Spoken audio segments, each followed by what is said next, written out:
donde habíamos quedado. Ahí iniciar la grabación, gracias. Entonces vamos a ver algunos aspectos que tienen que ver con la biomecánica de la muñeca, ¿sí? En particular, lo que vamos a analizar de la muñeca va a ser la articulación anatómica que existe en esa zona, que corresponde a la articulación radiocarpiana, formado por el extremo distal del radio, ¿sí? Con dos huesos de la primera fila del carpo que corresponden al escafoides y al lunado, ¿sí? La articulación radiocarpiana. Pero también vamos a ver algunas funciones mecánicas que tiene un tejido que está, ¿cierto?, en el extremo más medial, el sector más medial que corresponde al, al menisco triangular. Entonces, mucho de lo que ocurre aquí a nivel de la muñeca, ¿sí? Mucho de lo que ocurre a nivel de la muñeca también tiene relación con lo que ocurre a nivel del codo, ¿sí? Sobre todo lo que ocurre a nivel de la articulación radioulnar distal, ¿sí? Que anatómicamente es una articulación plana, ¿sí? Pero funcionalmente actúa como una trocoidea, ¿sí? Entonces, acopla los movimientos que ocurren a nivel del codo, ¿sí?, con los de la muñeca. ¿Ya? Entonces, porque se los menciono, porque desde el punto de vista terapéutico, ¿sí?, y las intervenciones, por ejemplo, que tienen que ver con la terapia manual, algunas alteraciones o limitaciones de movimiento, ¿sí?, que pueden existir en los usuarios a nivel de la muñeca, pueden estar siendo ocasionados por alteraciones o disfunciones a nivel más proximal, me refiero al codo. Y viceversa, ¿cierto? A nivel del codo, por limitaciones o por pérdidas de movilidad a nivel de la muñeca, ¿sí? Entonces, hay que darle un enfoque como más integral, ¿sí? Y no solamente centrarse en la articulación en particular, dónde está la disfunción, sino que también explorar otras zonas que biomecánicamente podrían estar influyendo en esa región. Entonces, la muñeca y el codo son un ejemplo de eso. Entonces, cuando vamos a la osteología, ¿sí?, unos detalles en particular, ¿sí?, de la región, es esta, ¿cierto? Una diferencia de 5 a 8 milímetros que existe entre los procesos estiloides. ¿Sí? Se orientan en un plano oblicuo, y, y no son paralelos entre sí. Lo que hace de que esta estructura tenga una forma más cóncava, ¿sí?, una forma más cóncava, y al mismo tiempo tenga un extremo más distal que corresponde al lateral, ¿cierto?, al estiloide del radio.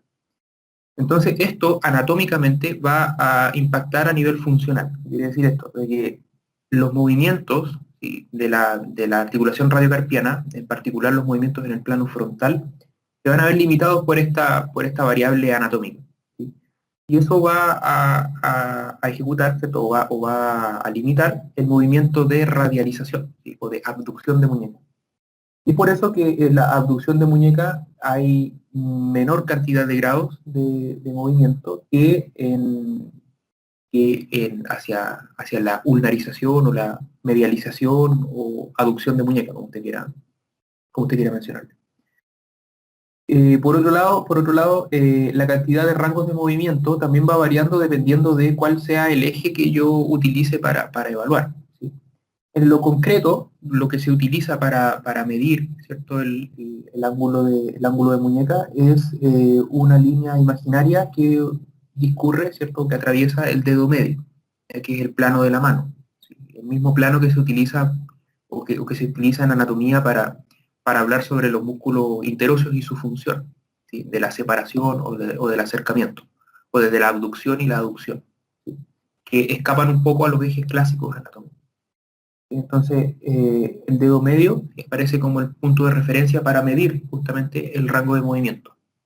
Algo que ustedes después van a tener que utilizar en semiología, ¿sí?, cuando les enseñen a medir los rangos de movimiento. ¿Ya? Otros detalles respecto de la osteología, ¿sí? Aquí podemos ver también el tema que les mencionaba recién, de que el radio es levemente más caudal, 5 a 8 milímetros que la ulna. La articulación radioulnar, ¿cierto?, plana, pero funcionalmente trocoidea, y esta articulación que se forma aquí entre el radio, el escafoides y el lunado, ¿sí? Escafoides, denme un segundo, denme un segundo.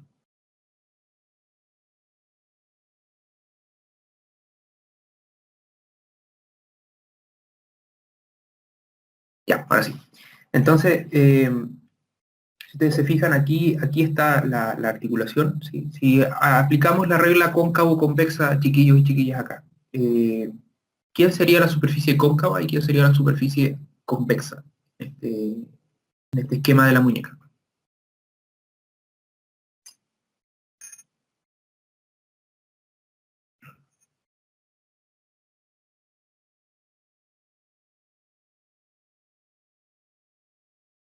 El radio cóncavo. El radio cóncavo, perfecto, ¿cierto? El radio sería una superficie cóncava. Voy a dibujarla acá. Voy a dibujarla en rojo. Rojo, y vamos a aumentar un poco el grosor aquí de la línea. ¿Sí? Esto sería la superficie cóncava, ¿sí? Y los huesos del carpo vendrían siendo ya la superficie que es como más convexa, ¿sí? Entonces, en cadena cinética abierta, ¿sí? La regla es convexo sobre cóncavo, es decir, el convexo, que vendrían siendo los carpos, se mueven en torno a la superficie cóncava. Entonces, eso implica de que la regla, ¿cierto?, va a decir de que cuando la muñeca se mueva en un sentido, ¿sí?, va a rodar en un sentido, pero va a deslizar en un sentido contrario. ¿Ya? Eso ocurre a nivel de la primera fila del carpo. ¿Sí? Ya sabemos ya cuáles son los huesos que la componen, ¿sí? Que tenemos una fila proximal y una fila que es más distal, ¿sí? Ahora, aspectos importantes también de la osteología y que podemos revisarlos acá y que tienen que ver más bien con la artrología, ¿sí? Con los tejidos blandos que forman esta zona, es de que tenemos ligamentos que son los ligamentos colaterales, ¿cierto? Colateral radial, colateral ulnar, ¿sí?, que van por los sectores laterales. Tenemos ligamentos radioulnares anteriores, radioulnares posteriores, ¿sí?, radiocarpianos y ulnocarpianos anteriores y posteriores, todos lo conocemos. Y como detalle y como impacto también que tiene sobre la biomecánica, es que también por anatomía sabemos de que existen una serie de ligamentos que son ligamentos cortos, ¿sí? Ligamentos cortos que están entre los huesos del carpo. Pero estos ligamentos no solamente, o sea, solamente están entre los huesos de una fila, ¿sí? Es decir, entre los huesos de la primera y entre los huesos de la segunda fila.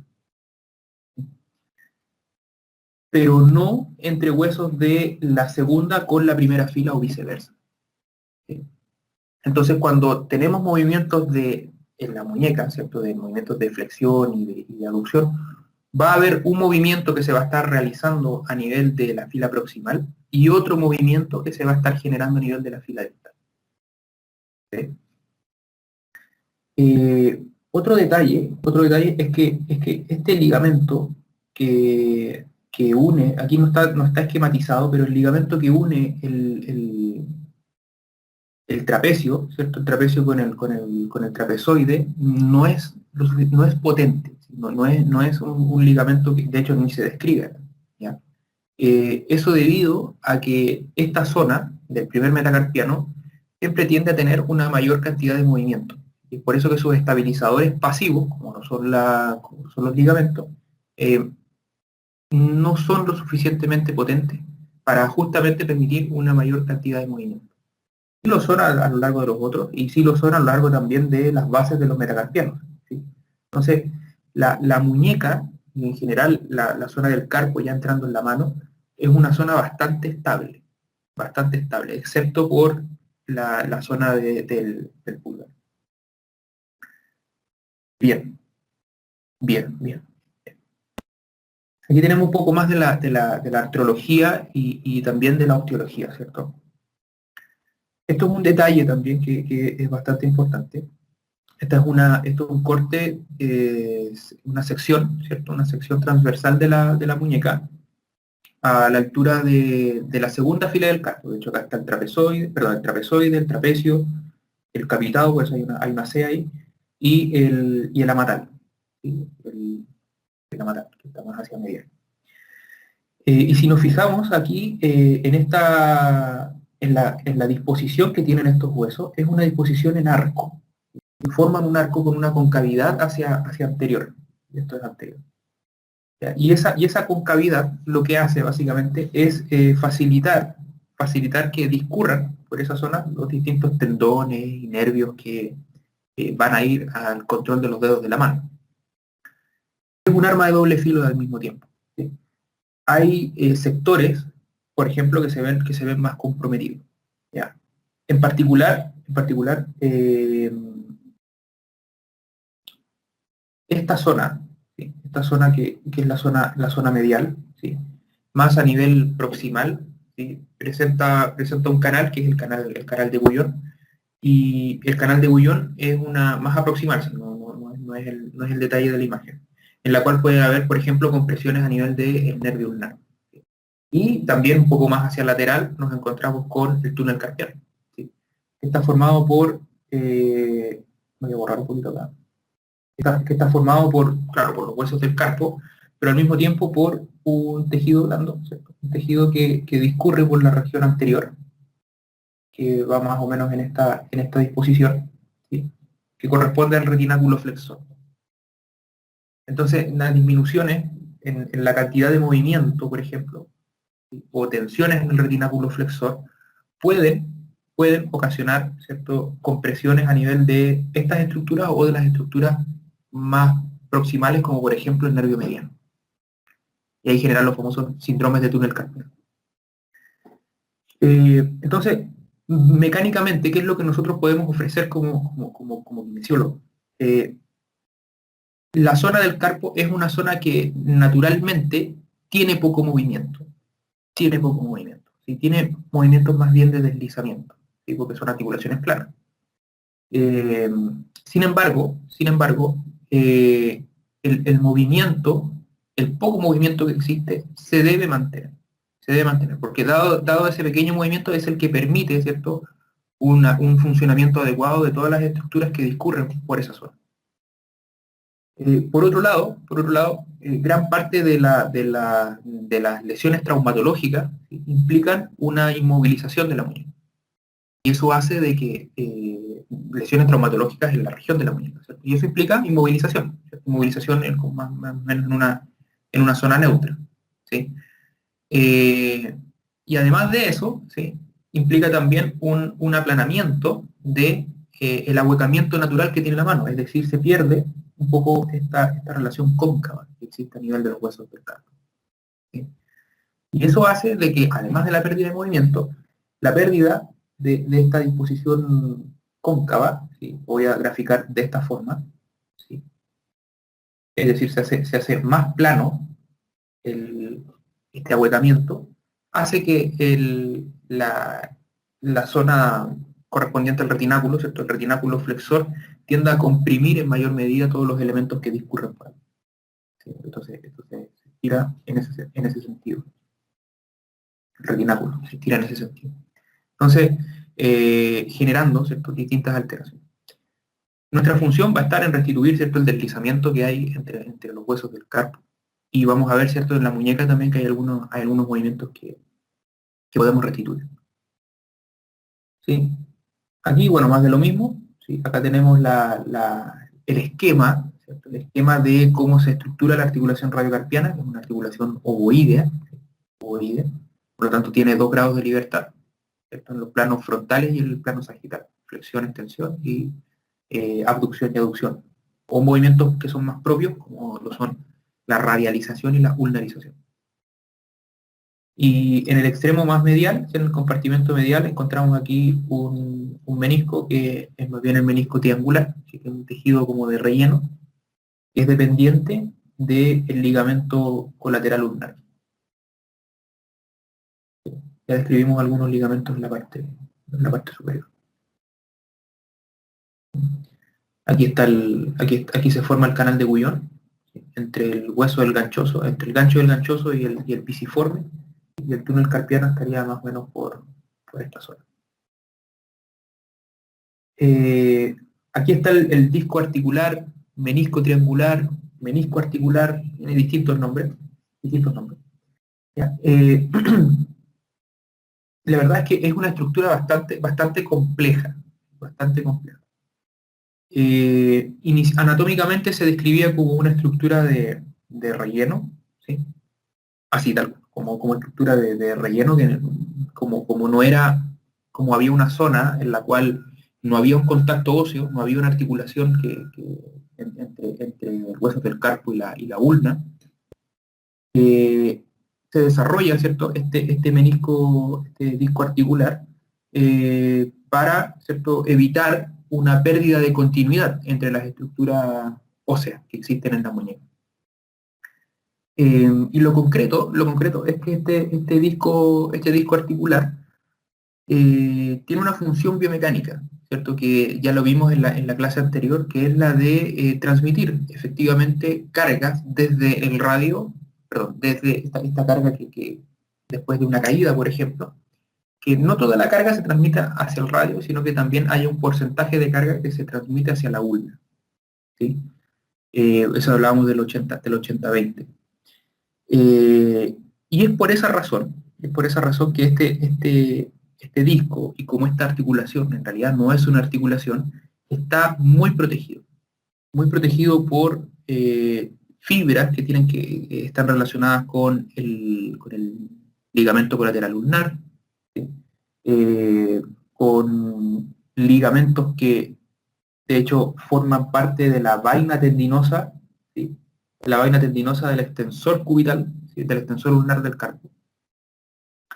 Y presenta conexiones ligamentosas, ¿cierto? Aquí está el menisco. Tienen conexiones ligamentosas con el lunado y con el triquetral. ¿Sí? Entonces es una zona bastante protegida. ¿Sí? Y normalmente, en términos disfuncionales, tiende a también a ser una zona bastante dolorosa, ¿sí?, en términos de los pacientes, ¿sí? Muchas veces cuando hay esguinces, por ejemplo, del ligamento colateral medial, el ligamento, el disco triangular, ¿sí?, tiende a sufrir lesiones también, ¿sí?, porque es dependiente del ligamento. Entonces, se generan rehabilitaciones o se rehabilita este ligamento colateral ulnar, pero al mismo tiempo, ¿sí?, al mismo tiempo se generan alteraciones a nivel del disco. Y las alteraciones que sufre el disco son subluxaciones, es decir, se desplaza de su posición original. Y ese desplazamiento, imagínenselo con carga, ¿sí?, irrita, y es lo que mantiene constante un proceso inflamatorio. Entonces, a revisarlo. Hay técnicas, pero eso después ustedes las van a conocer. Ya, hasta acá. ¿Cómo vamos? ¿Cómo vamos hasta acá? Bien, profe. Bien, bien, bien.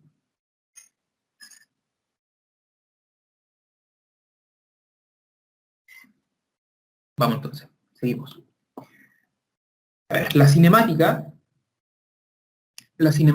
en la muñeca y en los huesos del carpo es bastante compleja. Hay muchos modelos, ¿sí? Y si ustedes se fijan, son modelos bien antiguos, ¿ya? Vamos a revisar los que son como más importantes, ¿sí? Porque en realidad eh, la, la antigüedad del modelo, ¿sí?, surge desde una concepción más bien teórica, más desde la observación más que de lo que se puede comprobar. Y en la medida que, por ejemplo, hablamos del modelo de columna modificada y el anillo ovalado, que son los que vamos a profundizar, ya existen análisis más bien eh, más acabados desde el punto de vista tecnológico, ¿sí?, por así decirlo. O sea, hay una sistematización a través de fotogramas o de análisis ya de piezas cadavéricas. Entonces, esos resultan más atingentes a la realidad. Entonces vamos a ver el modelo de columna, ¿sí?, que es el más antiguo, pero que nos permite entender el modelo de columna modificada. ¿Qué es lo que plantea este modelo? De que estos son todos modelos que implican la funcionalidad de la muñeca y de la mano, ¿sí? No son, ustedes no van a ver movimientos así como en específico o estructuras, sino que más bien van a ver la interacción entre las distintas estructuras para generar un movimiento. Entonces, ¿qué es lo que dice el modelo? Yo no le voy a preguntar por el autor, ¿sí? Sino que simplemente entiendan el modelo. Entonces, el modelo de columna, ¿qué es lo que plantea? De que la mano, la muñeca, los huesos del carpo y la mano pueden ser divididas en tres columnas, ¿sí? Una columna lateral, ¿sí? Una columna central y una columna medial, ¿sí? Una cosa así. Columna lateral, central y medial, ¿sí? No nos vamos a meter en los dedos todavía, solamente se lo estoy haciendo así como una mnemotecnia para que ustedes lo puedan relacionar. Entonces, la zona lateral, todos los huesos del carpo que hayan por lateral, escafoides, trapecio y trapezoides. En la zona central, el lunado, el capitado y el amatal. Y por medial, el triquetral y el pisiforme. Y plantea que cada una de estas columnas tiene una función. Por ejemplo, la lateral es la columna móvil. Si se acuerdan que vimos más atrás de que los ligamentos en esta zona no eran lo suficientemente potentes. ¿Por qué? Porque favorecían el movimiento. Entonces, se habla de una columna de movimiento para facilitar los movimientos de oposición, ¿sí? Por eso es que se habla de la columna lateral. ¿Sí? Movimiento, columna móvil. En la zona central, ¿sí? Se estructura toda esta zona central para los movimientos de flexión y de extensión. Por eso que incluye al lunado, ¿sí? Incluye al lunado. Y en la zona medial, ¿sí? Es la columna rotacional. ¿Por qué? Porque es la zona en la cual se inicia el puño, ¿cierto? Y el ahuecamiento de la mano. Si yo puedo iniciar un ahuecamiento por la zona central, pero cuando empiezo por la zona central, yo lo que estoy viendo más bien es una oposición del pulgar. En cambio, si parto desde lo medial, ¿sí? La muñeca o la mano naturalmente tiende al ahuecamiento, ¿sí? Por eso es que se habla de la columna rotacional, ¿sí? Ahora, este modelo, como les decía, nace más bien desde la parte empírica, que es lo que propone el modelo modificado, ¿sí? Que incluye al trapecio y al trapezoide en la columna central y elimina el pisiforme de la columna medial, ¿sí? Lo importante, chiquillos, es que ustedes reconozcan cuáles son los huesos que son parte de cada columna, ¿sí? Y la función de cada columna, ¿ya? Y eso eventualmente podría favorecer un posible tratamiento frente a alguna alteración en la mano. Por ejemplo, si ustedes identifican a un usuario, un paciente que tenga una alteración en la columna de la flexión y la extensión, ustedes van a trabajar huesos del carpo en específico. Si ustedes ven de que la persona tiene problemas con el empuñar la mano, trabajar más bien la columna medial. Y si hay trastornos con la oposición, ¿sí? Trabajar sobre la columna lateral, ¿sí? Entonces, es importante reconocerlos porque guían la intervención kinésica. ¿Qué es lo otro? ¿Sí? Que plantea que la articulación de muñeca, ¿sí? Que ya el modelo de conexión articular, plantea que los huesos del carpo actúan como estructuras de conexión, de acoplamiento mecánico, ¿sí? Y en ese sentido, ¿sí? Acá tenemos huesos que son de la fila distal y huesos de la fila próxima. Recuerden de que entre estos huesos, entre los huesos de la fila distal y la proximal, no hay ligamentos. No hay ligamentos.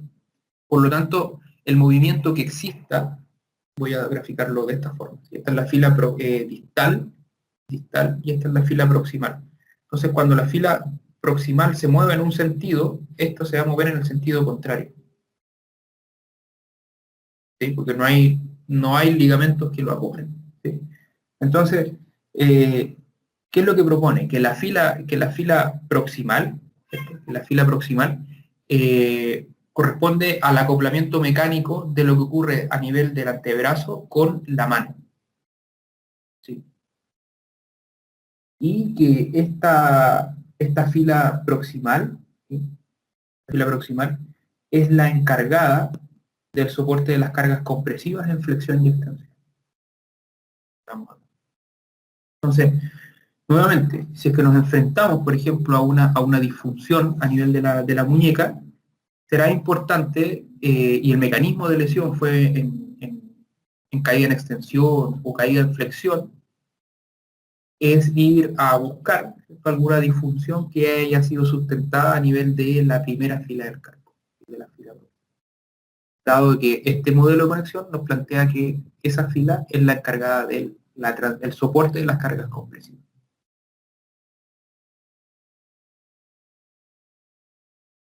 ¿Ya? Y esto, el anillo ovalado, es lo que viene un poco a confirmar lo que yo les estaba comentando recién. ¿Sí? Mediante ya estudios y mediante la investigación, ya se pudo determinar de que el movimiento entre las filas proximales y distales era en sentidos opuestos. Lo que yo les hablaba. ¿Sí? Esto lo viene a confirmar. Ya, ¿cómo vamos hasta acá? ¿Bien?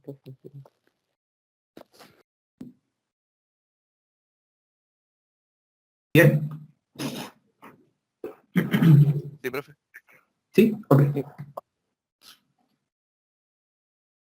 Bien, en la literatura ustedes pueden encontrar también este concepto de columnas, lo pueden encontrar también como rayos, ¿sí? Como rayos, rayos y centellas, ¿cierto? Como rayos. Entonces, el rayo lateral también lo pueden encontrar como primer rayo, el rayo de flexión y extensión lo pueden encontrar como el segundo, y la columna medial como el tercer rayo también. ¿Sí? Son conceptos que se utilizan también en el contexto de la descripción de estas columnas. ¿Ya?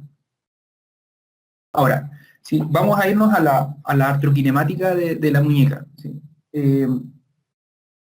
Tenemos los movimientos en el plano sagital y en el plano frontal. Si hablamos del plano frontal, tenemos la radialización, que es la abducción de la muñeca. Entonces, si seguimos la regla cóncavo-convexa, tenemos que, si la articulación, ¿cierto?, realiza un movimiento de radialización, está rodando, ¿cierto?, en el sentido lateral. Por lo tanto, el deslizar va a ser en un sentido medial, dado la regla cóncavo-convexa. Pero además de eso, las tensiones ligamentosas anteriores hacen de que, además de existir este deslizamiento hacia medial, hay un deslizamiento hacia anterior de la primera fila, y por lo tanto, si hay un deslizamiento hacia anterior de la primera fila, hay un deslizamiento posterior del capitado. Es lo que se ha logrado identificar, del capitado. ¿Sí? No de la fila completa, pero sí del capitado. Siguiendo un poco este modelo del anillo ovalado, ¿sí?, que dice que una fila se desliza en un sentido, pero que la otra se moviliza en el sentido contrario. ¿Sí? Esto se ha logrado determinar radiológicamente, ¿sí? Por eso es que les coloco la imagen de la radiografía. Hay una serie de movimientos mucho más complejos, pero esto es lo que vamos a utilizar por ahora, ¿cierto? Deslizamiento medial y anterior de la primera fila y un deslizamiento posterior del capitado. ¿Sí? Entonces la unarización, todo lo contrario, ¿cierto?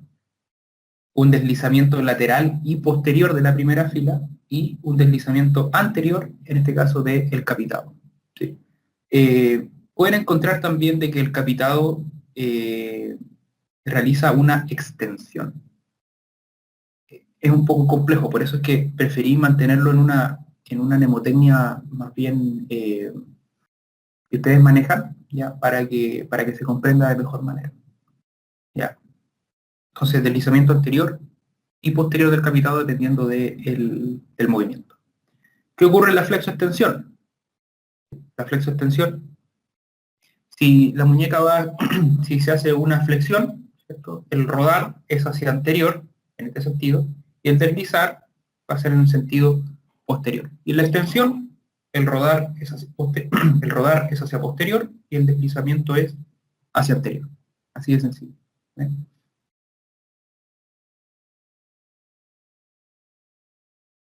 Ahora, hablábamos, ¿cierto? Hablábamos de que cuando nosotros analizábamos la muñeca, hay una variables anatómicas, ¿cierto? Variables anatómicas de la estructura de la región de muñeca que van a condicionar la función de la muñeca. Entonces, si ustedes, por ejemplo, realizan un movimiento de extensión, ¿sí? y no traten de mantenerlo en el plano sagital estricto, sino que hagan el movimiento de extensión, ¿cierto? Extensiones hacia atrás, ¿sí? De extensión, y traten de llegar lo más atrás posible. Y me avisan o me conversan si es que el movimiento es puro hacia la parte posterior o si tiene alguna desviación. Hagan el movimiento ustedes y me dicen, y me hablan.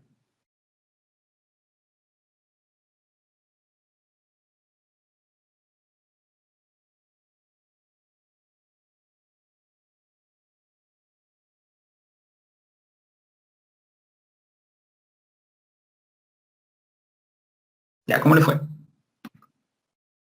¿Pudieron hacer el movimiento de extensión o no?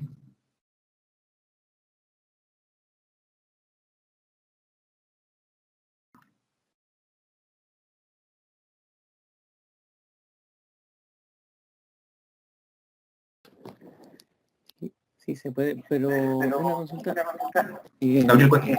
Cuando se llega a un movimiento puro, ¿cómo sería eso? O sea que solamente el movimiento se genera en el plano sagital. Ah, ya. ¿Sí? Es un movimiento puro. Entonces lo que le estoy preguntando es que ¿es un movimiento puro o tiene alguna desviación la muñeca, o sea, perdón, la mano al momento de realizar el movimiento?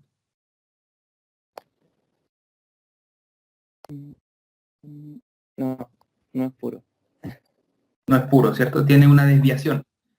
De hecho, esa desviación, cuando ustedes hacen el movimiento, es una desviación hacia el lateral. ¿Sí? Entonces, y cuando ustedes hacen la flexión, ¿sí? La flexión, la muñeca, ¿cierto? Tiende hacia la ulnarización. Y hacia la flexión tiende hacia la radialización. ¿Sí? Entonces, el plano sagital en la muñeca no es un plano que sea puro, ¿sí? Como lo estaba hablando recién, sino que es un plano oblicuo. ¿Sí? Y ese plano oblicuo se denomina el plano del lanzador de dados, ¿sí? O plano oblicuo de la muñeca. ¿Sí? Solo que se habla del lanzador de dados, dado de que cuando usted, o sea, me imagino que alguna vez han lanzado algún dardo, ¿sí? Y si no lo han hecho, bueno, el dardo es un palito, ¿cierto? Que tiene una colita con una punta, y uno tiene que apuntarlo así eh, como un blanco. ¿Sí? En YouTube hay unos videos de los gringos haciendo campeonatos mundiales de lanzamientos de dardos. ¿Sí? Re interesante, re interesante. Está lleno viendo a un gallo tirando un dardo hacia un blanco. ¿Sí? Gringo. Entonces, ¿por qué se llama el lanzador de dados? Porque cuando usted lanza un dardo, ¿cierto? Se coloca frente al blanco, toma el dardo, ¿sí? Y el dardo cuando lo orienta para darle la fuerza, ¿sí? Usted realiza una radialización con una extensión. Y al lanzarlo, ¿sí? Se realiza una flexión con una ulnarización. ¿Sí? Y se utiliza la muñeca, ¿cierto? También se utiliza algo del codo para imprimir un poco de fuerza, pero el movimiento fino se da aquí a nivel de la muñeca, por eso es que tiene que ser fino. Bueno, y el mismo gesto, usted, esto creo que es cerveza, ¿sí? Creo que es un vaso de cerveza. También, pues, ¿sí? Entonces cuando usted toma, ¿cierto? Un juguito o una agüita de hierba, también genera un movimiento desde la flexión con ulnarización hacia la extensión con radialización. ¿Sí? Entonces esto mejora la funcionalidad de la muñeca. ¿Ya? Tiene pinta de IPA esa cerveza. La recomiendo. Bueno, y la miología, ambas partes sabemos de que la miología es algo complejo, ¿sí? Pero no es complejo porque sea... es complejo porque son muchos nombres, ¿sí? Son muchos nombres, muchas funciones, muchos orígenes, muchas inserciones.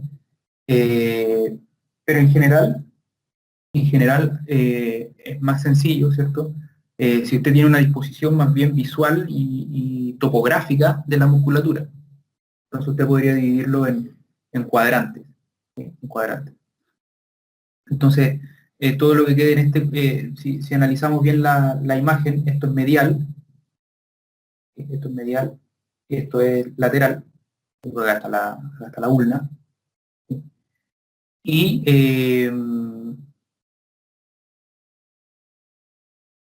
Y esto es medial, ¿cierto? Y esto sería anterior, y esto sería posterior. ¿Sí? Entonces todo lo que esté por anterior va a tender a ser flexor y todo lo que esté por posterior va a tender a ser extensor. Todo lo que esté hacia anterior y medial va a tender a ser flexor y ulnarización. Todo lo que esté hacia anterior y lateral, flexión y radialización. Y todo lo que esté hacia posterior y medial, ¿cierto? Extensión con ulnarización.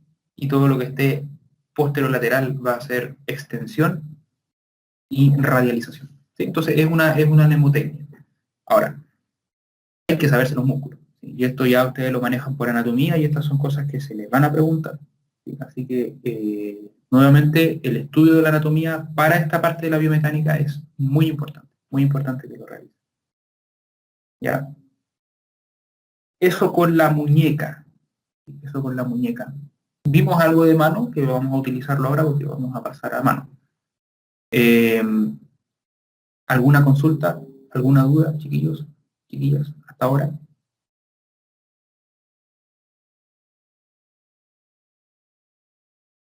No, profe. ¿No? Listo.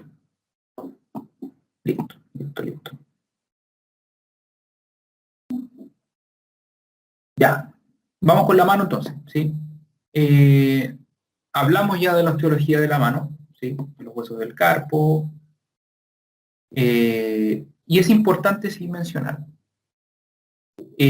las bases de los metacarpianos. ¿Sí? Nosotros sabemos de que hay una base que es como en particular especial, que corresponde a la primera, que es una silla de montar.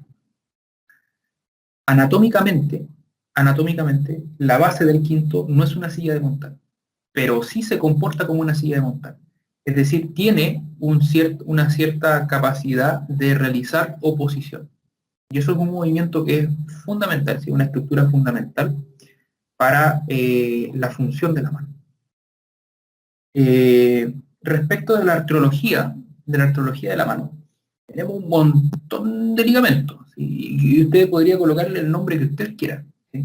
Producto de que siempre van entre huesos del carpo, ¿sí? Entre huesos del carpo y entre huesos que son más bien del antebrazo, ¿sí?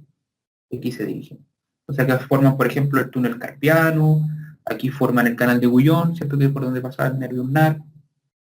Entre las bases de los metacarpianos también hay ligamentos muy potentes, ¿sí? Muy potentes. Y también tenemos otro ligamento que es el que une las cabezas de los metacarpianos, ¿sí? Que se llama ligamento metacarpiano transverso profundo, ¿sí? Perdón, que tiene fibras superficiales y tiene fibras profundas. ¿Cuál es la relevancia de las fibras profundas? Es que se relacionan, ¿cierto? Más bien con la cápsula articular de esta articulación, y las fibras superficiales se relacionan con las vainas tendinosas de los tendones de los flexores, que discurren por la parte anterior. ¿Sí? Ahora, este ligamento metacarpiano transverso profundo une las cabezas de los metacarpianos del quinto metacarpiano a el segundo, pero deja libre el pulgar, obviamente, ¿sí? Porque el pulgar tiene que mantener la libertad para realizar los movimientos de oposición.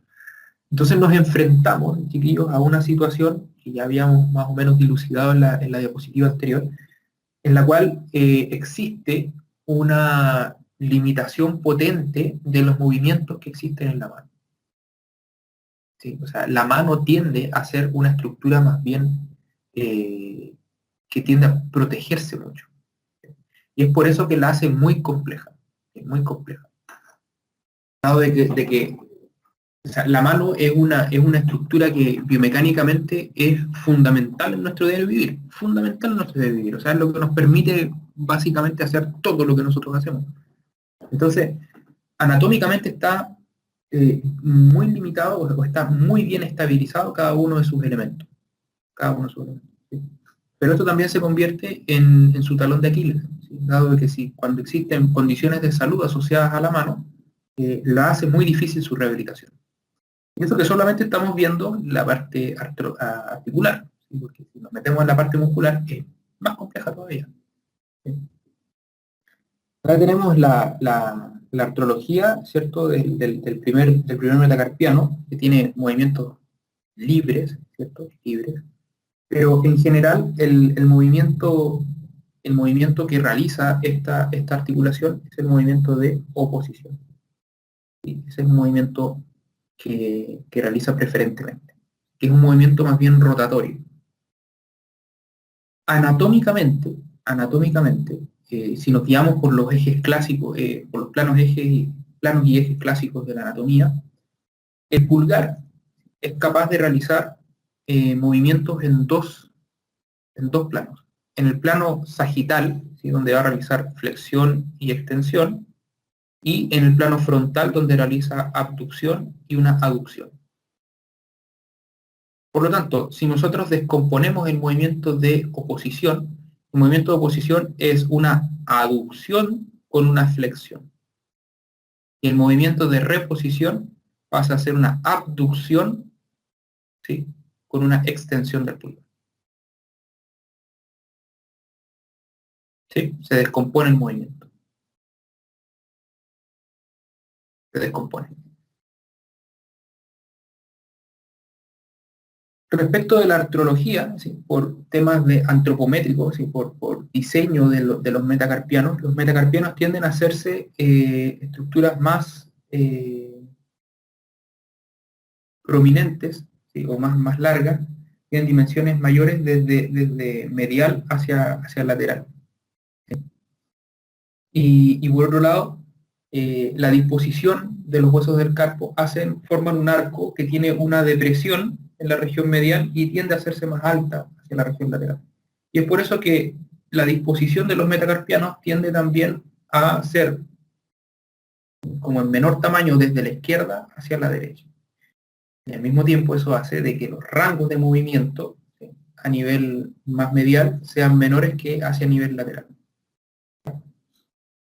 Eso es importante como para que ustedes se den cuenta de por qué a nivel de la articulación metacarpofalángica los grados de movimiento son distintos.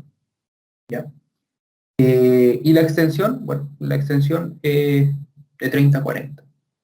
Aquí la regla cóncavo-convexa es un poco más sencilla, dado de que la falange proximal es la que se mueve, ¿sí? En torno a la superficie convexa, que vendría siendo el metacarpiano.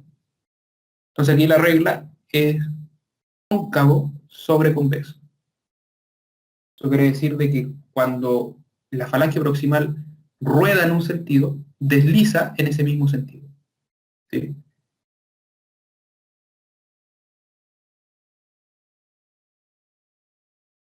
Aquí los ligamentos. ¿Sí? Ligamentos. Recuerden de que en estas articulaciones, tanto en la metacarpofalángica como en las interfalángicas, no existen ligamentos que limiten la extensión. La extensión se limita más bien por un choque óseo. ¿Sí? Por un choque óseo. Perdón, se limita más bien por una tensión, ¿cierto? Una tensión a nivel de estos ligamentos que van por la región anterior. El ligamento palmar o ligamento polar. Y por lateral, ¿cierto? Tienen los ligamentos colaterales, mediales y laterales, pero de las articulaciones interfalangales.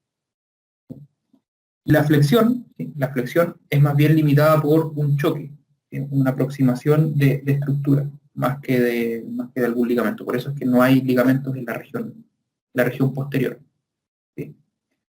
Entonces, cuando usted tensa hacia la extensión, ¿sí? Usted va a estar limitando ese movimiento por los ligamentos palmares o volares. Interesante también es conocer de que los tendones de los flexores y de los extensores, ¿sí? Ofrecen una situación bastante compleja de comprender, y voy a tratar de simplificarlo. Es que biomecánicamente las articulaciones interfalángicas y la metacarpofalángica tienen que actuar como una polea. El tendón tiene que traccionar desde zonas más distales, porque se inserta en zonas más distales. Me refiero a los extensores, al extensor común, por ejemplo, al flexor profundo, al flexor superficial de los dedos, se inserta más bien a nivel distal. Hay uno que se inserta más en la falange medial, pero en general tienen que mover articulaciones también que están ubicadas más proximales. Entonces, desde esa perspectiva, es que anatómicamente las vainas tendinosas que rodean a estos tendones se asocian a los ligamentos palmares y a engrosamientos capsulares por la región posterior. Y eso hace de que se estabilice el tendón y que sea una zona de relevo para que actúe como una polea. Además de eso, bueno, acá está en rojito, hay pequeñas bursas, ¿cierto?, que evitan de que el tendón roce constantemente con las eminencias óseas, ¿sí? Pero en general, la estructura ligamentosa de estas articulaciones ofrece un sistema de polea para los tendones tanto de los extensores como de los flexores. Y eso ocurre a nivel de todo el dedo. ¿Sí? Aquí más de lo mismo, acá tenemos el ligamento palmar, ¿sí? La cápsula articular, los ligamentos colaterales, y a nivel de la articulación metacarpofalángica tenemos la extensión y la flexión. El plano medio de la mano, que en el fondo a partir de ese plano es que se habla de una abducción o de una separación y de una aducción. Los músculos encargados de eso son los músculos interóseos, ¿sí? Y esos después usted los tiene que repasar, ¿cierto? Que son los que vieron ahí en anatomía. Los músculos lumbricales, ¿sí?, que se originan en el tendón del flexor y se insertan en las bases de la falange proximal, son los encargados de realizar esta articulación, este movimiento de flexión de la articulación metacarpofalángica. ¿Sí? Aquí se ve un poco mejor el sistema de las poleas. Fíjense que aquí tenemos, me parece que es el lumbrical, aquí tenemos un interóseo, y se fijan de que las inserciones de estos músculos también tienden a favorecer la estabilización de esta polea. Entonces, cuando hay un movimiento, por ejemplo, de extensión, este tendón discurre, ¿cierto?, por profundo a esta estabilización. Lo estabiliza y puede generar, ¿cierto?, esta extensión. Esto es un concepto más bien antiguo, muy antiguo, que tiene que ver con el fenómeno de convergencia, que es decir, que cuando usted hace una flexión, todos los dedos de la mano tienden hacia juntarse con el hueso grande, tienden a orientarse hacia el capitado, ¿ya? El fenómeno de convergencia.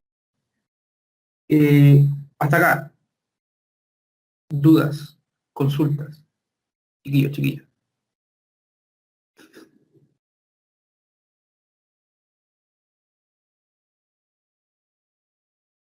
¿No?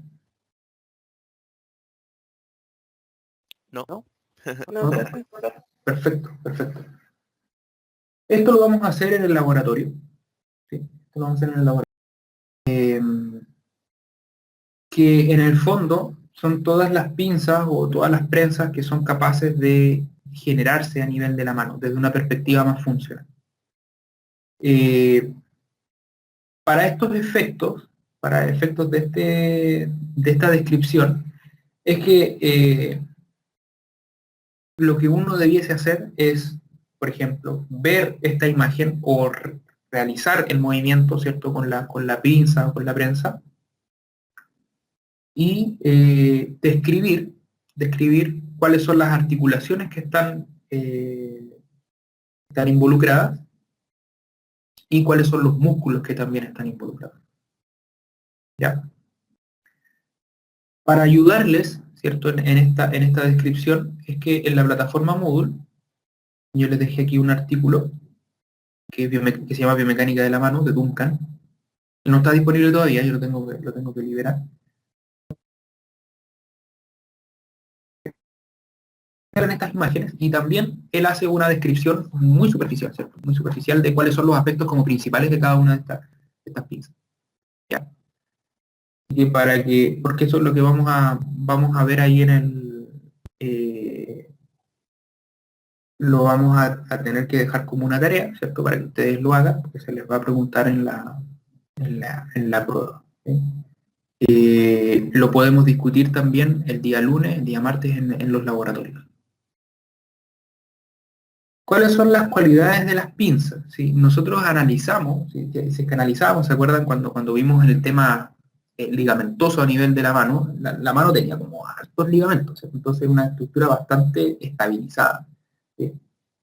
Y eso es porque, claro, esta base que corresponde a los metacarpianos, a las bases de los metacarpianos y a los huesos del carpo, se tienen que asegurar, ¿cierto?, mediante una estabilidad pasiva. ¿Por qué? Porque el estabilizador activo en la mano prácticamente no existe.